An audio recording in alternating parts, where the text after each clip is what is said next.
Mon cher collègue, l'ordre du jour appelle les explications de vote et le vote sur la proposition de résolution de M. Paul Jacobi, et plusieurs de ses collègues tendant à la création d'une commission d'enquête sur les conditions de privatisation de la Société nationale Corse Méditerranée.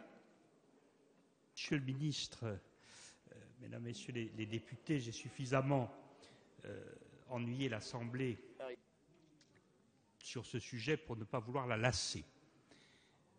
Les conditions de privatisation de la SNCM, lorsqu'elles sont intervenues, ont posé problème.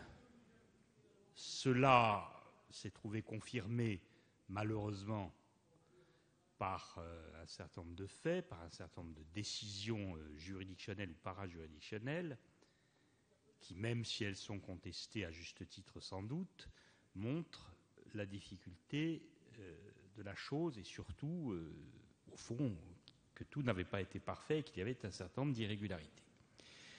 La Commission des finances a examiné la proposition de résolution dont votre serviteur est l'auteur. L'auteur récidiviste, puisque j'avais déposé déjà en 2011, à l'époque, au titre du groupe SRC, qui avait bien voulu l'accepter, une proposition à peu près semblable.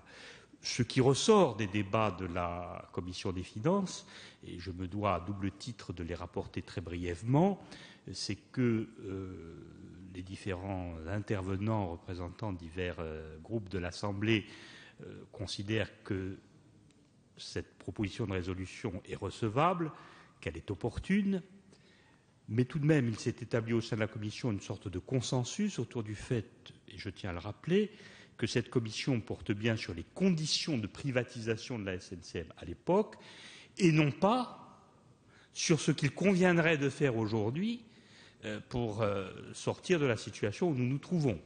Car d'une part, ce n'est pas l'objet d'une commission d'enquête parlementaire, et par ailleurs, c'est tout simplement le rôle du gouvernement. Et à titre personnel, je fais parfaitement confiance au gouvernement pour trouver les voies et moyens de sortir de la situation actuelle. Voilà, c'est ce que simplement je voulais dire sur ce sujet.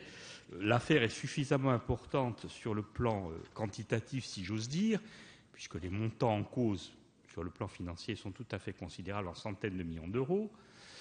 En termes, ce qui est encore plus important, de risque d'emploi, puisque cela concerne à titre très direct environ 1400 ou 1500 salariés, à titre indirect un peu plus que cela.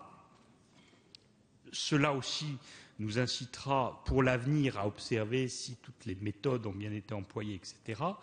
Au cas particulier, cela nous incite à regarder comment est-ce que l'on doit associer, dans ce cas-là, dans l'espèce, la collectivité territoriale de Corse, comment elle aurait dû être associée aux décisions qui ont été prises au plan national. Elle ne l'a certainement pas été suffisamment. Voilà, pour toutes ces raisons, Monsieur le Président, mes chers collègues, le groupe RRDP, évidemment, est en faveur de cette proposition de résolution.